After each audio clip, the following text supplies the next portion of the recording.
بسم الله الرحمن الرحيم. اللهم صل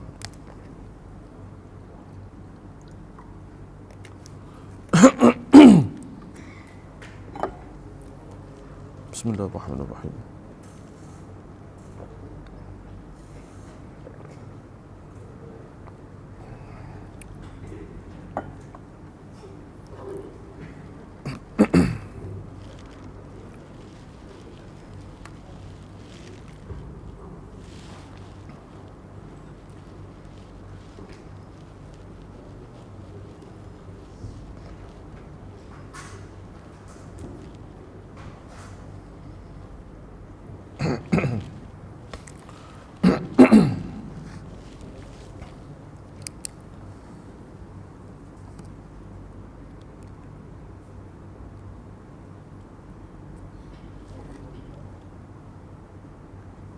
بسم الله بسم الله.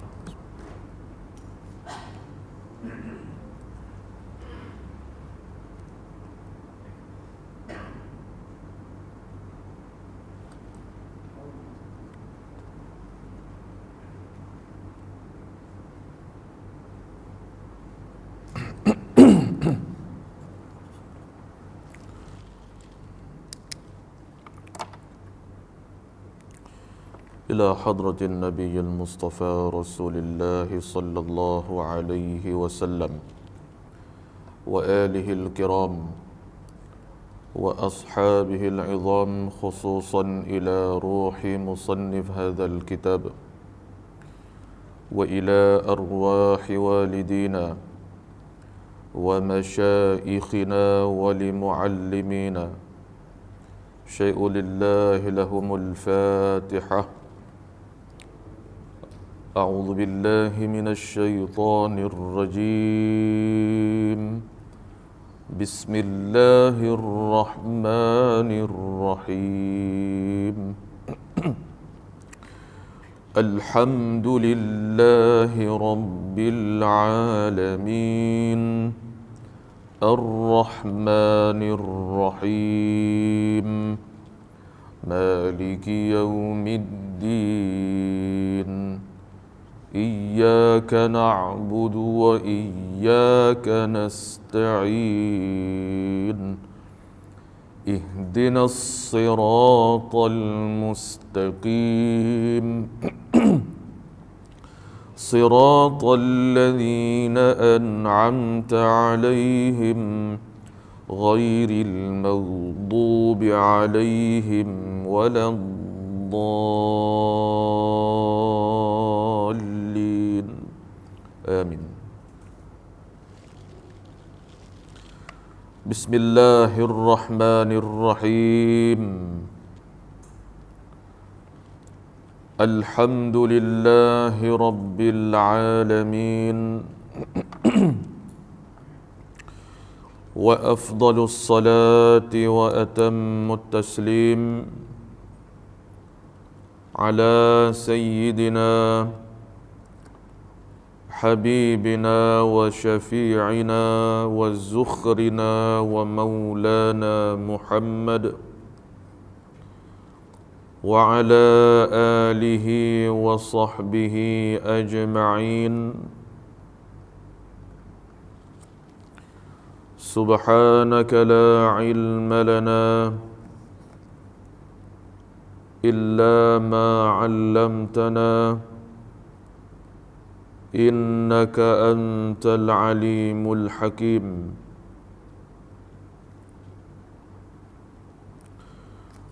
قال رب اشرح لي صدري ويسر لي أمري واحلل عقدة من لساني يفقه قولي. اللهم آتنا بفضلك أفضل ما تؤتي عبادك الصالحين. اللهم افتح علينا فتوح العارفين وارزقنا فهم النبيين وإلهام الملائكة المقربين ولا حول ولا قوة إلا بالله العلي العظيم بحق سيدنا محمد صلى الله عليه وآله وسلم يا رب العالمين أما بعد. Alhamdulillah, bersyukur kita kehadrat Allah Subhanahu wa ta'ala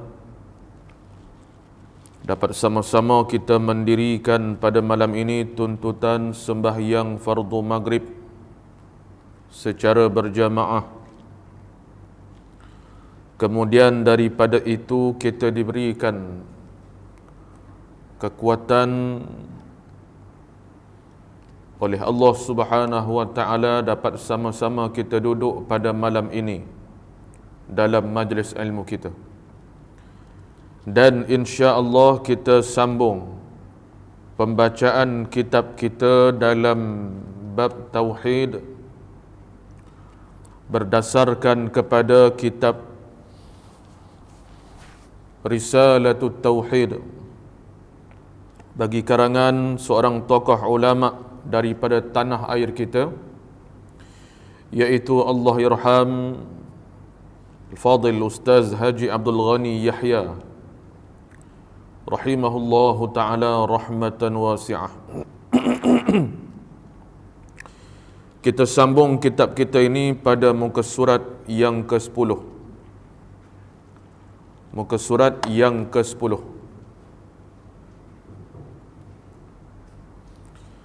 iaitu tajuk kita pada malam ini bahagian hukum akal.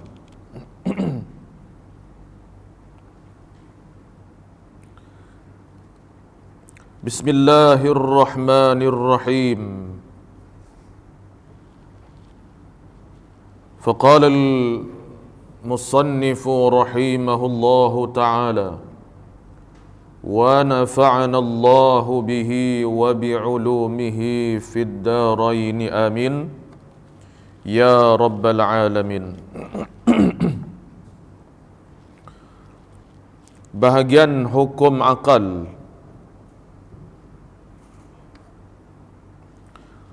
Kata tuan pengarang kitab kita ini, adalah hukum akal ini terbahagi kepada tiga bahagi, tiga bahagian hukum akal. Tuan-tuan yang dirahmati oleh Allah Subhanahu wa ta'ala,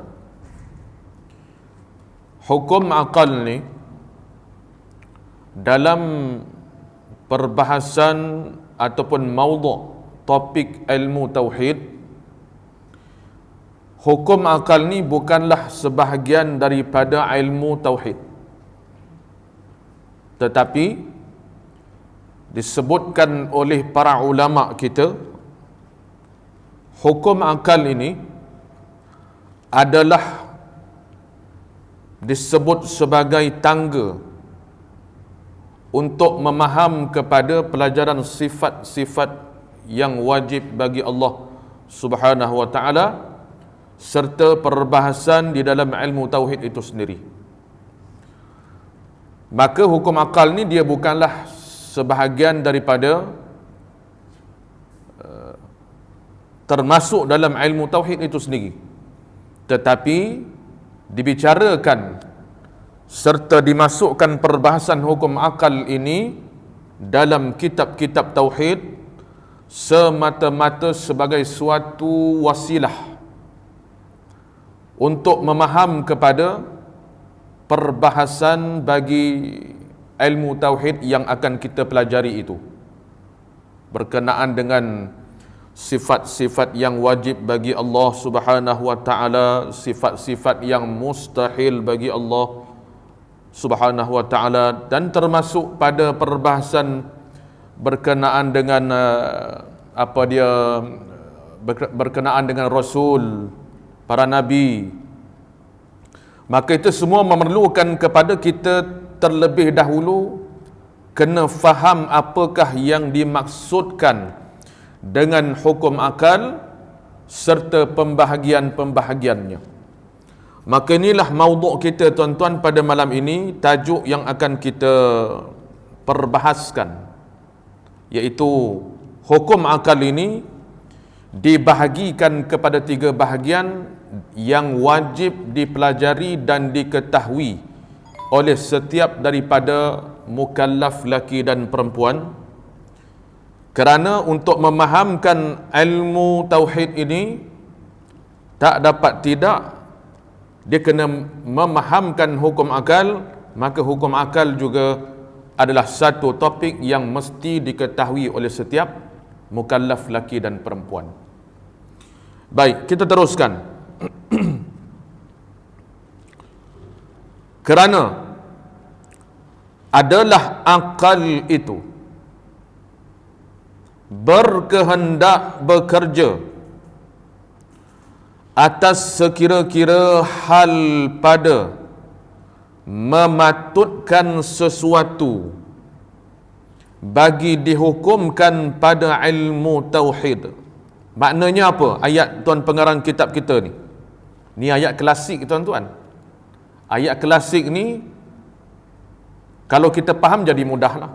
Tapi nak faham tu tak boleh faham dengan sendiri. Mesti ada guru yang mencerahkan maksud bahasa klasik. Baik. Maksud tuan pengarang kitab kita ni seperti yang saya sebutkan tadi. Saya sebut dah tadi. Apa dia? Hukum akal ni tujuan kita belajar dia ialah wasilah, kabel ataupun tangga untuk nak faham kepada perbahasan ilmu tauhid itu. Maka dia kena faham apa dia? Pembahagian hukum akal dulu. Inilah maksud pada ayat baris kedua dan baris ketiga ni. Kita baca balik ya. Kerana adalah akal itu berkehendak bekerja. Maksud berkehendak bekerja ni, dia jadi sebagai satu alat ataupun wasilah, kabel ataupun tangga nak faham kepada hukum-hukum dalam ilmu tauhid itu sendiri. Itulah maknanya. Kemudian, tiada sunyi daripada 3 perkara. Maknanya tak dapat tidak. Tiada sunyi itu tak dapat tidak. Bahasa kita ni tak dapat tidak. Orang dulu tiadalah sunyi ia. Bahasa klasik itu. Jadi bahasa kita, bahasa kampung kita, maksud tiada sunyi itu tak dapat tidak. Apa dia? Daripada 3 perkara, iaitu pembahagian hukum akal ni lah, iaitu menghukumkan mesti ada, atau menghukumkan mesti tiada,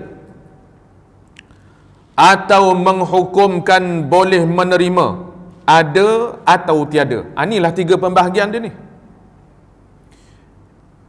yang kita sebut dengan istilahnya ialah, kalau berdasar kepada ayat tuan pengarang kitab ni, iaitu kita baca balik lah, tiada sunyi, iaitu tak dapat tidak, daripada 3 perkara, iaitu menghukumkan mesti ada. Ni dipanggil apa? Wajib pada akal. Ya? Pembahagian yang pertama, wajib pada akal. Akal kata benda ni mesti ada. Ya?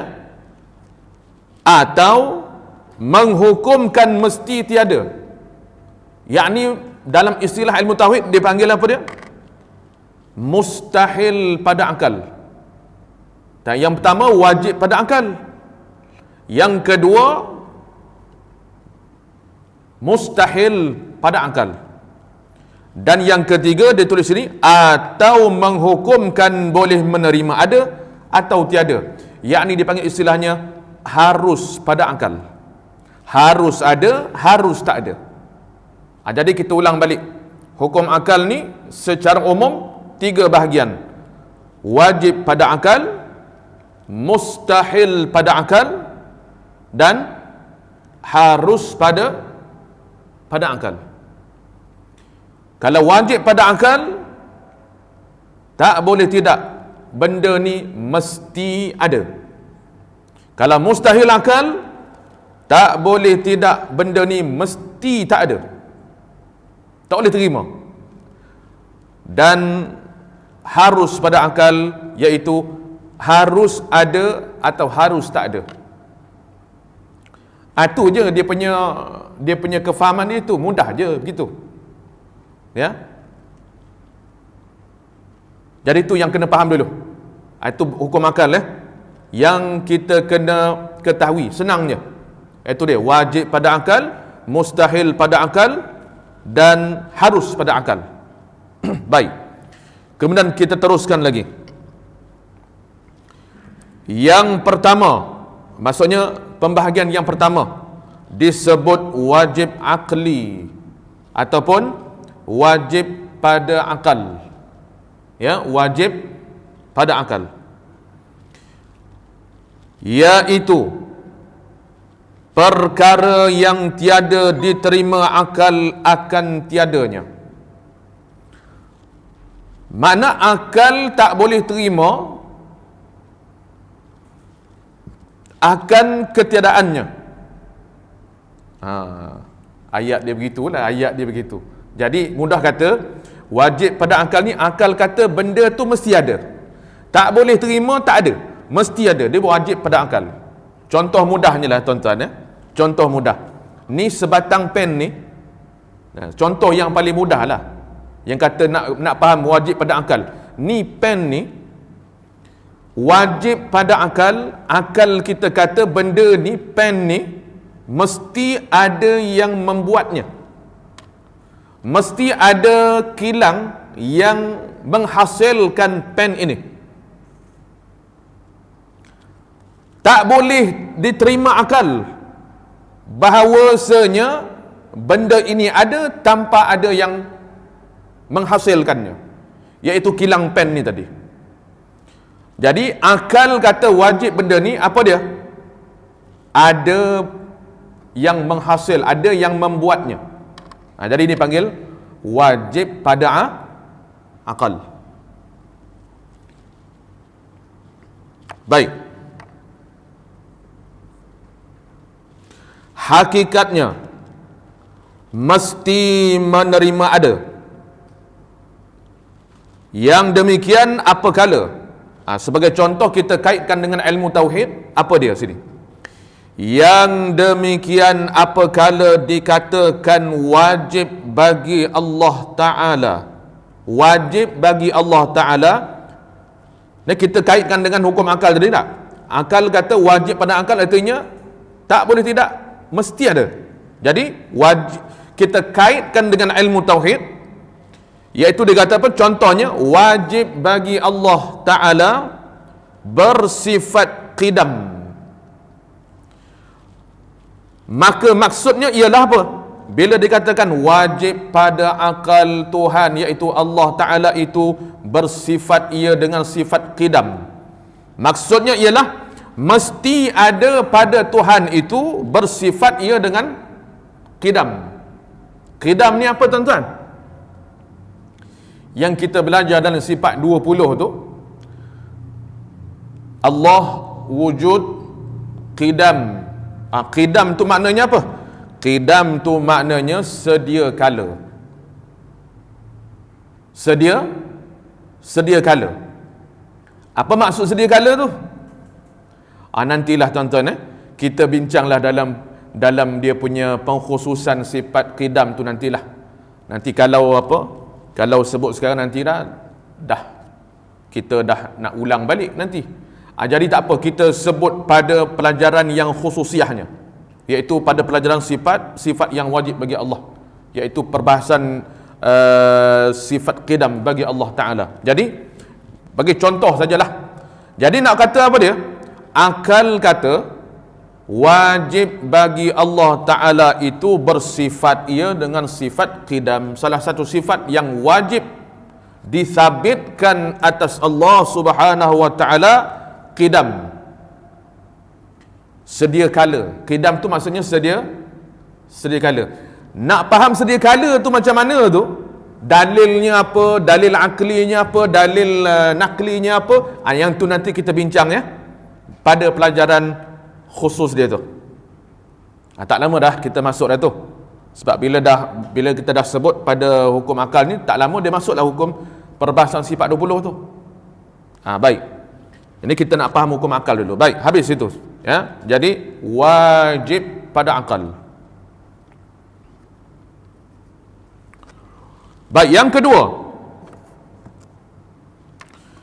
disebut dengan istilah mustahil aqli, ataupun saya sebut tadi mustahil pada akal. Akal tak boleh terima. Akal tak boleh terima. Mustahil. Baik. Iaitu perkara yang tiada diterima akal akan adanya. Akal tak boleh terima benda tu. Hakikatnya mesti tiada. Benda tu mesti tak ada. Akal kata benda tu mesti tak ada. Yang demikian, contohnya apa? Bila dikaitkan dengan sifat 20, iaitu sifat yang wajib bagi Allah. Sebagai contoh, demikian apakala dikatakan mustahil Tuhan itu baharu, maka maksudnya apa? Tiada sekali-kali Tuhan itu baharu. Mustahil. Jadi kita sebut tadi kan, atas tadi, yang wajib pada akal tu apa dia? Allah Ta'ala ni wajib ia bersifat dengan sifat qidam. Arti qidam apa? Arti qidam sedia kala. Baik, saya tak nak uraikan sedia kala tu sebab nanti kita akan bincang secara khusus ya, bagi faham betul-betul sifat qidam tu apa, dalil Qurannya apa, dalil akli dan dalil naklinya apa. Semua tu kita akan bincang pada maudhu' dia nanti insya-Allah. Cuma qidam artinya sedia kala. Bila sebut sedia kala, lawannya apa? Lawannya mustahil. Allah Ta'ala itu apabila dikatakan wajib ia bersifat dengan qidam sedia kala, maka lawannya mustahil lah ianya baharu. Baharu ni contoh macam siapa tuan-tuan? Bagi satu contoh yang baharu dipanggil baharu al-hadis. Yang baharu, apa contoh yang baharu ni? Tuan-tuan sebut apa pun itulah baharu. Sebutlah apa saja yang munasabah dah. Ni macam kita ni, saya, tuan-tuan semua ni, kita ni dipanggil apa dia? Kan biasa kita sebut istilah makhluk kan? Makhluk. Apa maksud makhluk? Makhluk ni artinya tuan badan yang kena jadi, zat yang kena jadi. Kita ni dipanggil makhluk yang kena jadi. Kita ni jadi sendiri ke dijadikan?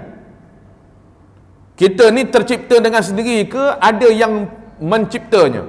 Kita ni, jawabnya ialah dah tentulah kita ni ada yang menciptakan. Buktinya apa? Sebelum kita beranak, mana ada kita? Kita beranak melalui proses-proses yang disebutkan dalam Al-Quran tu. Daripada setitis mani Allah ciptakan kita ni dengan segumpal darahnya. Tuhan cerita belaka dah dalam Al-Quran kan, kejadian manusia ni daripada setitis air yang hina, iaitu pada air mani. Tuhan cerita kejadian kita ni. Maka akhirnya lahir kita ni daripada tak ada kepada ada. Jadi istilah dia disebut begini, daripada tak ada kepada ada tu dia panggil baharu.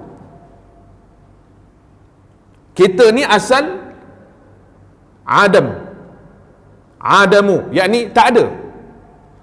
Tuhan cipta kita, Tuhan jadikan kita. maka adalah kita pada hari ini dapat hidup dengan qada masing-masing, dengan takdir masing-masing. Maka nak katanya kita ni baharu, jadi Allah Ta'ala bersalahan ia dengan makhluk. Kalau kita ni baharu, Allah kidam, sedia kala. Tu Allah tak layak dikata asalnya tiada, kemudian ada. Boleh tak kita sabitkan Allah begitu? Boleh tak tuan-tuan? Kita kata Allah Ta'ala ni asalnya tak ada, kemudian ada. Layak tak? Tak layak kita nak tetapkan kepada Allah. Ini dipanggil sifat qidam lah ni. Sedia kala Allah Ta'ala. Tak ada siapa yang menciptakan dia. Nak tak nak kena sebut juga perbahasan ni sikit-sikit lah. Tak boleh habis-habis, nanti kan makan masa pula. Atau qidam tu, maknanya sedia kala tu ialah tak ada siapa pun yang menciptakan Allah Ta'ala. Adanya Allah sedia kala. Tak ada permulaan bagi Allah, tak ada yang menciptakan macam kita. Lawan. Tak? Jadi nak katanya, bila kata mustahil pada akal, apa dia contohnya? Mustahil lah Allah Ta'ala ni baharu. Apa maksud baharu? Daripada tak ada, ada. Tak betul tu. Itu bukan i'tiqad ahli sunnah wal jamaah. Jadi akal tak boleh terima kata Allah Ta'ala ni baharu. Tak. Yang kita ada kita ni apa? Ada kita ni dipanggil harus pada akal. Haruslah Tuhan nak cipta kita, Tuhan tak nak cipta kita, tu kehendak dia. Maka bila Allah Ta'ala ciptakan kita, alhamdulillah, dapatlah kita merasakan kehidupan ini. Daripada kita ni tak ada, Allah Ta'ala bagi kita ni peluang untuk merasai kehidupan selaku hamba Allah Subhanahu Wa Ta'ala. Tuhan turunkan peraturannya sekali. Aku ciptakan engkau, kata Allah Ta'ala dalam hadis kursi, beserta dengan undang-undangnya, supaya engkau hidup di atas bumi yang aku cipta ini dan beramal dengan undang-undang yang aku perturunkan. Apa dia undang-undangnya? Al-Quranul Karim, 6236 ayat. Itu apa tu? Undang-undang Allah Subhanahu Wa Ta'ala untuk manusia. Lengkaplah dalam tu. Ya. Jadi maknanya kalau Tuhan dah aturkan kita dengan sepatutnya ini undang-undang law yang sepatut kita pegang dan kita beramal, tiba-tiba kita pergi mencari suatu undang-undang yang bukan diciptakan oleh Allah, maka bolehlah dikata manusia itu ingkar akan Tuhannya. Itulah lebih kurang maksud tuan-tuan ya. Jadi mustahil pada akal, contohnya mustahil pada akal Allah Ta'ala ini baharu. Boleh dah? Kita teruskan yang ketiga. Yang ketiga disebut harus akli, ataupun harus pada akal, iaitu perkara yang diterima akal adanya dan tiadanya. Dua-dua boleh terima. Akal boleh terima. Ada tak ada, akal boleh terima. Akal boleh terima ada dengan tiada. Dia panggil harus pada akal. Dengan jalan berganti-ganti. Maknanya apa? Boleh ada, boleh tak ada. Boleh ada, boleh tak ada. Tu. Maka hakikatnya boleh menerima ada dan tiada, seperti keadaan seorang itu ada kalanya boleh ia bergerak atau diam. Contoh yang mudahlah, manusia ni harus ianya berkeadaan bergerak dengan kederat yang Tuhan bagi kepada dia. Haruslah ia bergerak. Dan boleh juga dia tu diam saja. Boleh. Silih berganti. Maka harus pada akal manusia itu boleh bergerak, dan ada kalanya dia boleh diam, tak bergerak. Kedua-dua keadaan itu harus pada akal. Akal boleh terima. Manusia ni, kita ni boleh bergerak, boleh terima pada akal, diam pun boleh terima pada akal. Kerana itulah Allah Ta'ala menciptakan kita dengan keadaan yang sebegitu. Itu contoh yang mudah lah, contoh yang mudah. Baik, satu soalan nak tanya tuan-tuan sekalian, boleh jawab atau tidak berdasar kepada kefahaman kita setakat ni lah. Baik, saya bagi satu contoh. Baik, kes dia begini. Adanya kita, wujud kita ni, adanya kita ni tak mati-mati. Tak mati-mati, panjang umur. Maksudnya bila dia ni, mana dia hidup sampai bila-bila, tak ada mati-mati, dan umur dia stabil macam tu saja. Baik, wajib pada akal atau mustahil pada akal atau harus pada akal? Cuba jawab.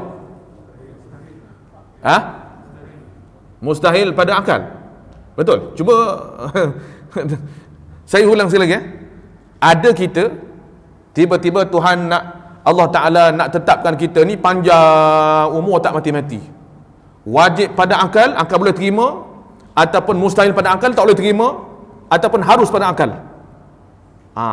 Jawab. Masih lagi jawab mustahil. Nampak tak? Jawabnya ialah harus pada akal. Kenapa harus? Bila kita kata harus, bermakna, baik, kita nak kata wajib dulu. Wajib ke manusia ni panjang umur? Tak. Kerana itu bukan kehendak kita.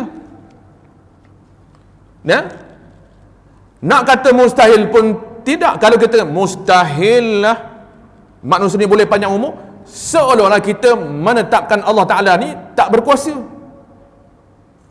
Boleh faham? Jadi wajib pada akal tak boleh terima, bukan jawapan dia. Mustahil pada akal pun bukan jawapan dia. Jadi jawapan ialah harus pada akal. Akal kita boleh terima tak? Boleh terima. Sebab apa? Ikut Allah Ta'ala lah. Kalau Allah Ta'ala tentukan kita ni tak mati-mati, Allah berkuasa tak? Allah Maha berkuasa. Tetapi apa yang berlaku? Begitulah sunnatullahnya. Allah Ta'ala telah menetapkan demikian.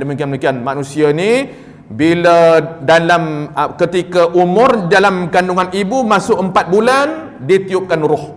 Bila ditiupkan roh masuk 4 bulan dalam kandungan mak kita, maka di situ Allah perintahkan malaikat catat dia punya jodoh dia siapa, matinya bila.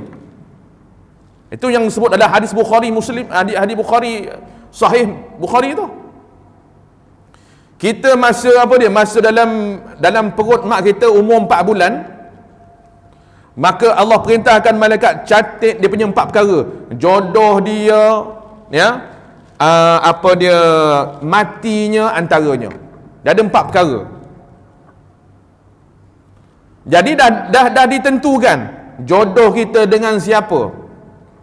Mana kalau kita ni dah kahwin, itulah jodoh yang ditetapkan.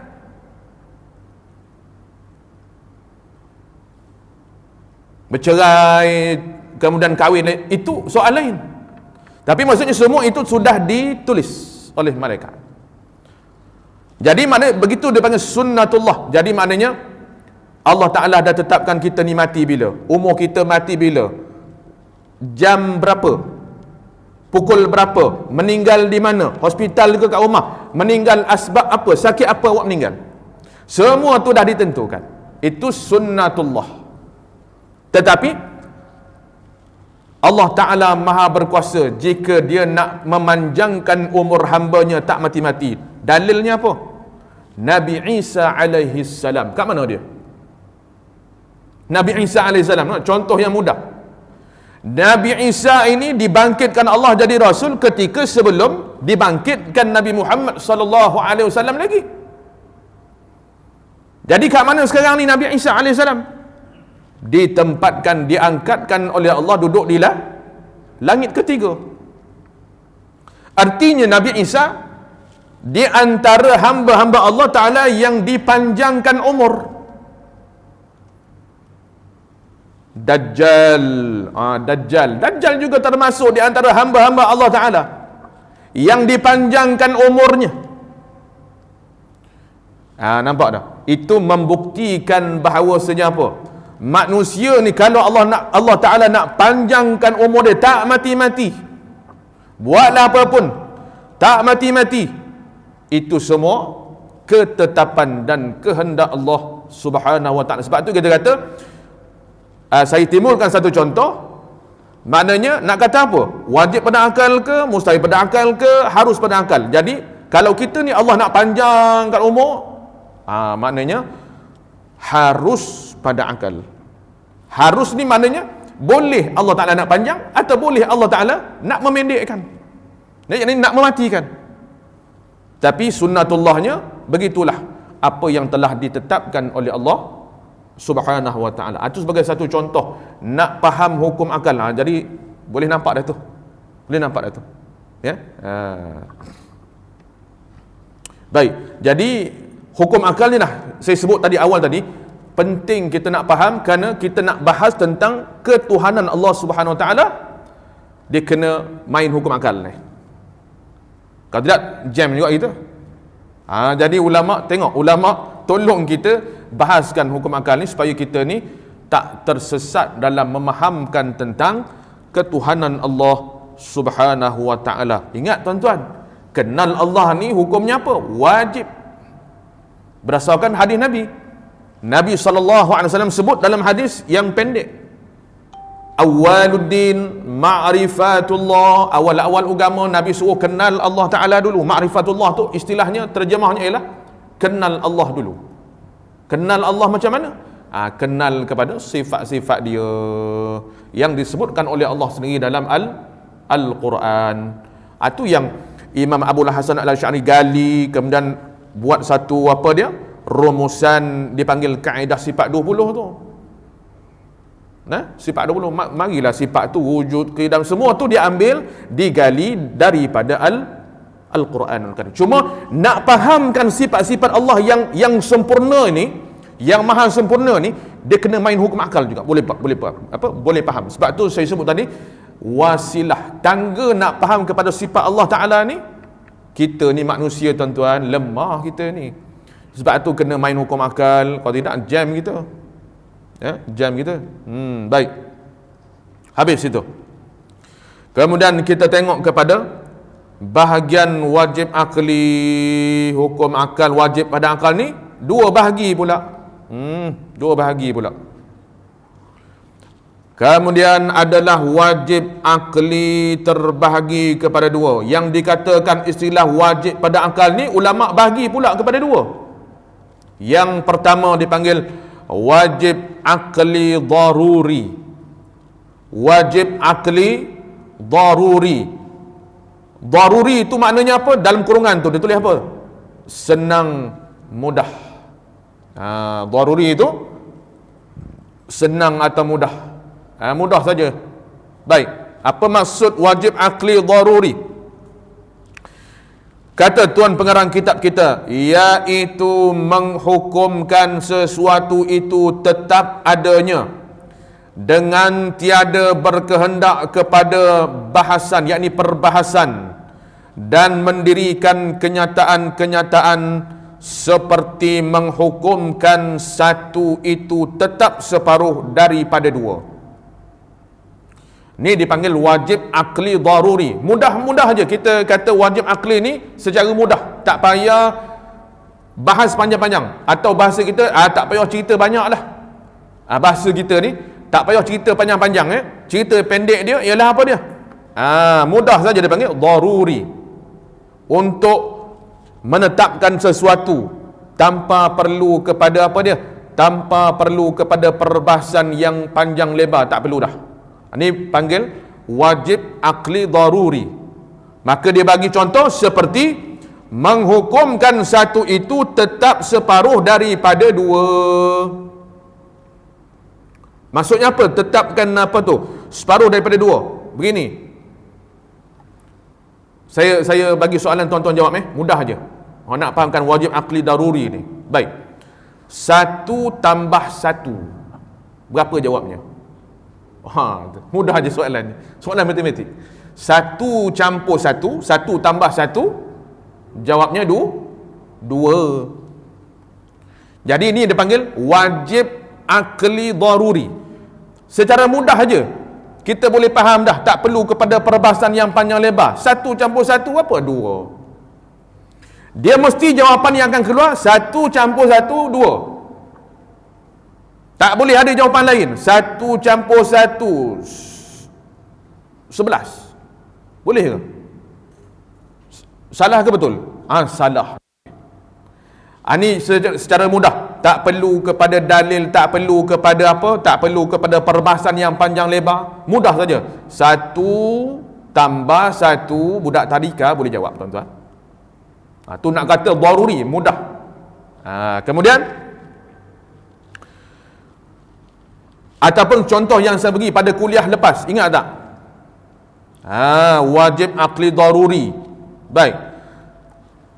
Bapa dengan anak. Ingat tak bapa dengan anak tu? Sipir bapa dengan anak tu. Bapa dengan anak sepatutnya kalau dah sebut bapa dengan anak, dah tentulah bapa ni bila wajib pada akal, mestilah bapa ni lebih tua dari segi umur daripada anak. Jawapan dia, mana yang lebih tua antara bapa dengan anak? Ni soalan apa ni? Tapi jawapannya mudah. Dah tentulah bapa tu lebih tua daripada anak. Mana mungkin anak lebih tua daripada bapa? Itu tak boleh terima akal dia panggil. Jadi dia panggil wajib akli daruri. Mudah nak faham. Tanpa perlu perbahasan yang panjang lebar, tak perlu cakap banyak-banyak. Itulah jawapan mudahnya. Semua orang tahu. Budak-budak pun tahu jawapan tu. Boleh faham? Itu wajib akli daruri. Itu dia. Kemudian yang kedua, wajib akli nazari. Istilah dia, wajib akli nazari. Wajib pada akal nazari. Nazari itu maksudnya dikehendaki kita ni menggunakan akal kita untuk berfikir. Nazari itu suruh fikir. Suruh fikir. Baik, kita tengok apakah dia punya perbahasan dia oleh tuan pengarang kitab, iaitu menghukumkan suatu itu tetap adanya dengan berkehendak kepada fikiran. Berkehendak, hajat kepada supaya fikir. Guna akal dipanggil. Yang ni kena guna fikiran. Dan perbahasan serta mendatangkan dalil-dalil atas ketetapan hukumannya itu, seperti menghukumkan wajib wujud Tuhan yang menjadikan alam ini. Maka tidak dengan senang menghukumkan wajib wujud Tuhan itu, melainkan dengan diadakan bahasan dan mendirikan dalil. Yang ni dipanggil apa? Yang ni dipanggil secara tafsil, secara detail. Nak kena fikir. Ni kena fikirlah. Nak kena fikir. Pasal apa? Contohnya, dia bagi satu contoh. Kita nak kata,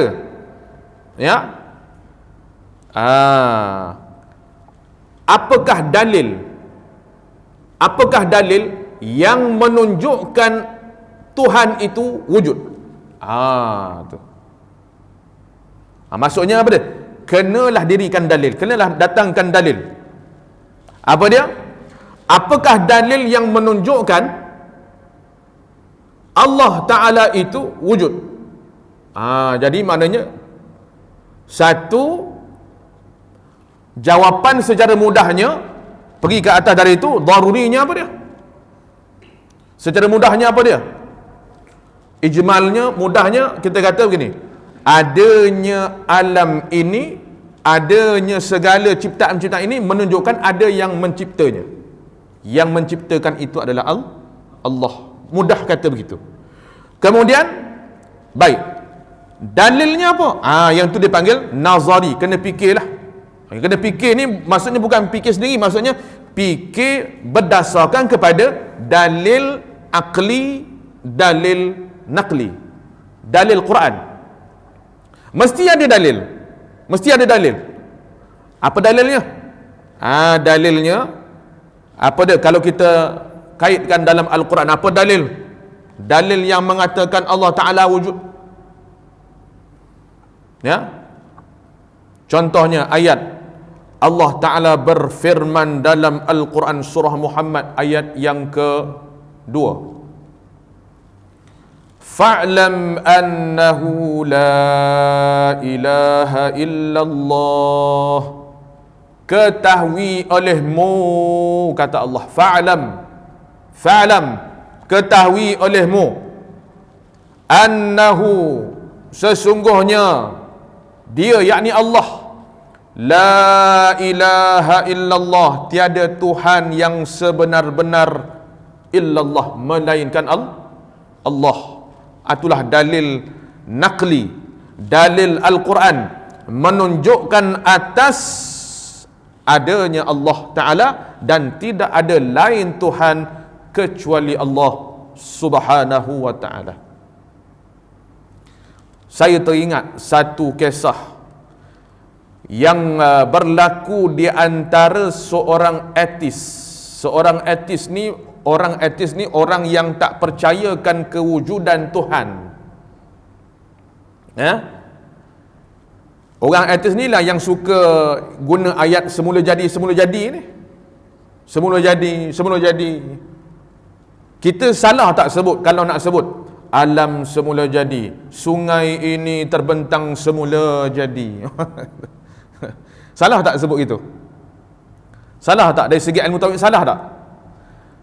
Tengok maksud semula jadi itu apa. Jangan hukum salah dulu. Dah. Hari ini ada saja perkataan semula jadi itu disebut, kita pun masuk hutan, indahnya alam semula jadi, sebut alam semula jadi. Jadi kalau kita memaksudkan alam semula jadi itu ialah dalam konteks kejadian hutan itu yang diciptakan oleh Allah, tetap bersandarkan bahawanya yang menjadikan ia, kalau iktikadnya tak lari, tetap kata Allah Ta'ala yang ciptakan. Cuma semula jadi itu maksudnya apa dia? Tidak dirosakkan oleh manusia, dia tumbuh. Mana hutan ni tumbuh daripada berjuta-juta tahun dulu, tak diusik. Semula jadi dengan maksud itu tak apa. Tapi kalau semula jadi dengan makna dia ada sendiri, tak ada siapa yang menciptakan dia, yang itu dipanggil iktikad yang kufur. Pasal apa? Mana ada sesuatu yang tidak diciptakan oleh Allah. Jadi semula jadi itu kena tengok maksud kita sebut semula jadi itu apa. Kalau semula jadi dalam konteks kita kata hutan ni tak pernah diusik, Tuhan cipta mula-mula macam ni lah keadaan dia, macam sampai kita masuk ni macam ni lah keadaan dia, semula jadi dari segi sudut tu tak apa, ya. Tapi kalau semula jadi macam kepahaman etis tu, na'udzubillah min dzalik, itu bukan kefahaman kita, ya. Semula jadi semula jadi dengan kata benda tu berdiri dengan sendiri, tak. Mesti ada yang semuanya diciptakan oleh Allah Subhanahu wa Ta'ala. Itu dia. Baik, mengakhiri kita punya kuliah kita ni, saya bawa satu cerita ni menarik tuan-tuan. Berlaku debat di antara dua orang. Seorang ateis, orang yang tak percaya kepada kewujudan Allah Ta'ala, orang kafir. Perdebatan ini berlaku di antara seorang ateis dengan seorang tokoh ulama besar kita, iaitu Al-Imam Ahmad Ibn Hanbal radhiyallahu ta'ala anhu. Yang ini diceritakan dalam kitab. Kisah menarik ini dirakamkan oleh para ulama dalam kitab-kitab tauhid. Satu hari berlaku perdebatan di antara orang ateis dengan Imam Ahmad Ibn Hanbal, pendiri bagi mazhab Hanbali. Jadi Ateis ni dia mula-mula dia degil lah. Dia tetap dengan pendirian dia, kata alam ini, bumi ini jadi dengan sendirinya. Iaitu dia kata kidam. Itu falsafah orang ateis. Alam ini jadi dengan semula jadi. Tak ada siapa-siapa yang menjadikan. Sebab tu dia tak percaya kepada kewujudan Tuhan. Baik. Akhirnya dia minta Imam Ahmad bin Hanbal, kalau benarlah engkau ni seorang yang cendekiawan Islam, orang panggil kau ni ulama besar. Dia mula keluar lorat Melaka ni. Kalau aku dengar kau ni hebat sangat, aku hari ni nak berdebat dengan kau. Tolong buktikan bahawa bumi ini ada penciptanya, iaitu Tuhan. Tolong buktikan. Kalau kau berjaya membuktikan dan aku terima, maka aku bersedia bersyahadah di hadapan engkau. Dia cabar begitu. Imam Ahmad bin Hanbal ni seorang apa dia? Seorang imam mujtahid, seorang yang alim kabir, dan seorang yang dilimpahkan dengan ilham-ilham kebenaran daripada Allah Subhanahu wa taala, wali Allah. Imam Ahmad bin Hanbal ni. Nah, Imam Ahmad bin Hanbal takwa dia sehingga selipar dia saja tu, selipar dia jin takut. Tak usah kata empunya tuan punya badan. Selipar dia, capal dia saja, syaitan tengok lagi. Bahkan jin kenal, tunjuk. Ni selipar siapa ni? Ini selipar Imam Ahmad bin Hanbal lah. Baik kau keluar, satu kes rasuk. Perempuan kena rasuk jin, tunjukkan. Baca ni tak jadi, baca ni tak jadi. Dah tunjuk selipar Ahmad bin Hanbal. Ni selipar siapa ni? Kalau kau tak keluar, aku ketuk engkau dengan selipar ni. Okey, aku surrender. Tuhan campakkan rasa takut kepada jin tu.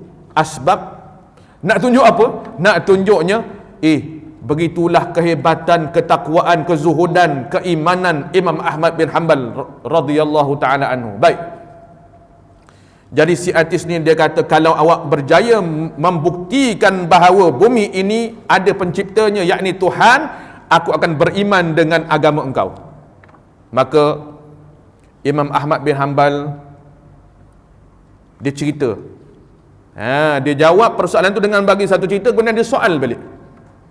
Baik. Imam Ahmad bin Hanbal radhiyallahu taala anhu cerita pada orang ateis ni. Pada suatu hari, dia kata, simple dia cakap, pada suatu hari ada sebuah kapal besar. Kapal ni cukup besar, ramai ada di dalam kapal itu, anak-anak kapalnya ramai, dan segala muatan dalam kapal tu penuh dengan segala muatan macam-macam lah. Kapal besar berlayar di laut. Baik. Kemudian Imam Ahmad bin Hanbal kata, cuba awak bayangkan kapal yang besar dengan segala muatan, dengan segala anak kapal di dalam kapal tersebut berlayar di lautan yang tempat destinasinya ribuan kilometer untuk sampai ke tempat yang dituju. Tetapi kapal itu berlayar di tengah lautan, berhadapan dengan ribut dan gelora di tengah lautan, tetapi selamat sampai ke destinasi tanpa nakhoda. Betul, nakhoda. Orang yang bawa kapal ni, pemandu kapal, nakhoda kapal. Kapal ni dengan jarak destinasi tempat tujuan kapal tu nak berlabuh ialah ribuan kilometer. Bila di dalam pelayaran itu yang memakan masa berbulan-bulan lamanya, selamat sampai tepat tempat yang dia dituju tu, tepat sampai, dan selamat di dalam pelayaran walaupun dipukul dengan ribut gelora, ombak yang membadai, tapi kapal tu stay selamat sampai ke tempat tujunya tanpa nakhoda. Maksud berlayar tanpa nakhoda. Tak habis lagi Imam Ahmad bin Hanbal cerita, orang ateis ni kata, Nanti dulu. Ni pelik ni kata. Pelik ni. Macam mana awak kata kapal besar segala muatan boleh sampai kepada destinasi yang dituju dengan selamat, dengan jarak ribuan kilometer, selamat tanpa noda? Ini tak boleh terima akal ni. Imam Ahmad Hanbal nak ajar hukum akal kat orang artis. Tak boleh terima akal. Orang artis tu jawab, bukan Imam Ahmad Hanbal pancing ya. Dia jawab, ni mustahil pada akal ni. Tak ada nakhoda. Kita bawa sampan kecil pun kalau tak ada pendayung, kita hanyutlah tak ke mana. Nak tuju ke sini, tak ada alatnya, tak ada enjin bot, tak ada pendayung. Tak sampai kepada destinasinya. Ini kan pula kapal besar, mewah, segala ada keperluan di dalamnya, segala muatan, anak kapal komplit, tapi selamat sampai. Mustahil pada akal. Mustahil, tak boleh terima akal boleh selamat sampai tanpa ada nakhoda. Maka dia sendiri jawab tu, keluar ayat tu, mustahil, aku tak boleh terima konsep tu, aku tak boleh terima. Etis aku pun aku tak boleh terima konsep tu. Mesti ada nakhoda dia. Kau bohong ni, mesti ada nakhoda dia. Patut Imam Ahmad bin Hanbal kata, kalau begitu yang awak jawab bermakna cuba awak fikir. Cuba awak fikir. Cuba awak lihat bumi ini dengan segala macam yang ada di atas muka bumi, gunung ganangnya, sungainya, langitnya, awannya, bulan bintangnya, tasiknya, dan segala macam yang indah-indah ini, kamu nak kata tidak ada yang menciptakannya? Maka tersandarlah orang artis ini. Tersandar dia. Tersandar dia dan tak boleh jawab soalan Imam Ahmad bin Hanbal. Tu. Dengan menggunakan konsep kapal tadi tu. Kalau kapal awak boleh kata mustahil pada akal, tak ada nakhoda, segala ciptaan yang indah-indah ni boleh ke kata tak ada yang menciptakannya? Tersandarlah dia. Jika begitu, kalau engkau mahu tahu siapa yang menciptakan ini, ialah Tuhan kita Allah Subhanahu wa taala. Ketika itu juga Allah Taala mencampakkan hidayah ke dalam hati si artis ini, maka dia pun kata, kalau begitu aku beriman dengan Tuhan engkau. Dia pun mengucap asyhadu an la ilaha illallah wa asyhadu anna Muhammadar Rasulullah. Berimanlah artis tu. Daripada asalnya tak percaya langsung tentang kewujudan Tuhan. Tu dia. Jadi tengok, inilah pentingnya apa dia tuan-tuan? Hukum akal. Kesimpulan dia pada malam ini berdasarkan kepada maudhu' yang kita perbincangkan pada malam ini berkaitan dengan hukum akal. Saya sebut dan ulang sekali lagi, iaitu sebelum kita nak kepada perbahasan tentang sifat-sifat ketuhanan Allah Ta'ala, maka terlebih dahulu kita wajib mengetahui dan mempelajari hukum akal yang telah sempurna kita perbahaskan pada malam ini. Jadi ala kulli hal, kita berhenti setakat ni dulu. Bahagian wajib akal ini 1 dan 2 kita dah bahaskan, dan kita sambung bahagian mustahil akli pada kuliah yang mendatang insya-Allah taala. Sampai sini maka kita tawakuflah. Mudah-mudahan Allah Taala memberkati kita, mengurniakan kita sentiasa akidah yang benar, yang benar-benar bertepatan dengan akidah yang dibawa oleh baginda Rasul sallallahu alaihi wasallam, yang telah diperkenalkan, yang telah diwariskan oleh para ulama-ulama kita kepada kita. Wallahu a'lam. Bismillahirrahmanirrahim. Alhamdulillahi rabbil alamin, wassalatu wassalamu ala asyrafil anbiya'i wal mursalin sayyidina Muhammad wa ala alihi wa sahbihi ajma'in. Allahumma anfa'na bima 'allamtana وعلمنا ما ينفعنا برحمتك يا أرحم الراحمين. وصلى الله على سيدنا محمد وعلى آله وصحبه وسلم والحمد لله رب العالمين.